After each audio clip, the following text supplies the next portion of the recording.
این توصیه رو یک مقام اسرائیلی کرد به آمریکایی ها. گفت اگر خاورمیانه رو میخواهید وقتتون رو مصروف عراق نکنید، برید سراغ ایران. قانون اونجاست، سرچشمه اونجاست. راهش هم این است که با ترویج فرهنگ غربی و تربیت آمریکایی مردم رو به واگرایی نسبت به دینشون و فرهنگشون و سنتشون و تاریخشون وادار کنید. وقتی مردم رها کردن، بعد از گذشت چند سال با یک تحرک احیانا نظامی مختصر این مانع بزرگ را، یعنی نظام اسلامی را از سر راه بردارید.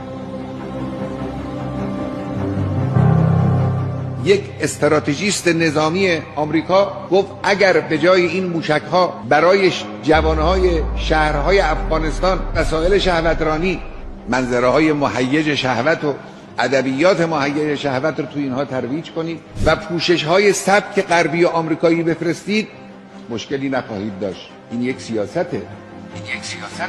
مسلمان‌ها یک روزگاری در جنوب اروپا، در اسپانیا تا جنوب فرانسه، یک کشور اسلامی به وجود آوردن. مهد تمدن، آغاز علم در اروپا از همان تمدن اندلسی قرون اولیه اسلام شروع شد.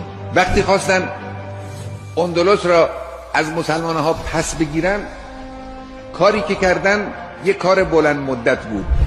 گفتن باید جوانهاشون رو فاسد کنیم و کردن.